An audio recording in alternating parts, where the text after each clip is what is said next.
തൊഴിലിന്റെ മഹത്വം എത്ര വലിപ്പമെന്നറിയോ? തൊഴിലിന്റെ മഹാത്മ്യം എന്താണെന്നറിയോ? നമ്മുടെ ചില പാപങ്ങൾ അല്ലാഹു തആല പൊറുപ്പിക്കാൻ വുളൂഇന് കഴിയും. ചില പാപങ്ങൾ നമസ്കാരം കൊണ്ട് പൊറുക്കും, ചില പാപങ്ങൾ സ്വതക്ക കൊണ്ട് പൊറുക്കും, ചില പാപങ്ങൾ കണ്ടാൽ പുഞ്ചിരിക്കുന്ന അവസ്ഥ കൊണ്ട് പൊറുക്കും, ചില പാപങ്ങൾ മുസാഫഹത്ത് ചെയ്യുമ്പോ പൊറുക്കും, ചില പാപങ്ങൾ എന്തായാലും നമ്മുടെ ഏതെങ്കിലുമൊക്കെ പ്രവൃത്തികൾ കൊണ്ട് പൊറുക്കപ്പെടും. എന്നാൽ ചില പാപങ്ങൾ ഹജ്ജ് കൊണ്ടേ പൊറുക്കൂ, ചില പാപങ്ങൾ ഉംറ കൊണ്ടേ പൊറുക്കൂ.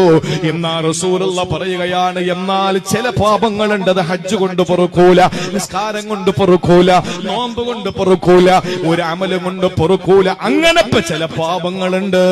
ആ പാപങ്ങളെ പൊറുപ്പിക്കാ അവന്റെ കുടുംബത്തിന് വേണ്ടി അധ്വാനിക്കാൻ അവന് കൃഷിയിടത്തിലേക്ക് ഇറങ്ങുമ്പോ, അവന് വളയം പിടിക്കുമ്പോ, അവന് ചുമട്ടെടുക്കുമ്പോ, അവൻ മറ്റേതെങ്കിലും ജോലി ചെയ്യുമ്പോൾ അവൻ അടിക്കുന്ന ടെൻഷൻ ഉണ്ടല്ലോ, അവൻ അനുഭവിക്കുന്ന മാനസിക പിരിമുറുക്കമുണ്ടല്ലോ, ആ ഒരു മാനസികമായ വിഷമം, ആ മനസ്സിന്റെ ആ ഒരു വല്ലാത്ത ഒരു ഭീതി, ഒരു ടെൻഷനിലൂടെ അവനതിന് സാധിക്കുമെന്ന് ലോകത്തിന്റെ ജേതാവ്, എന്റെയും നിങ്ങളുടെ കൽബിന്റെ രാജാവ് ത്വാഹാ മുഹമ്മദുർ റസൂലുള്ളാഹ്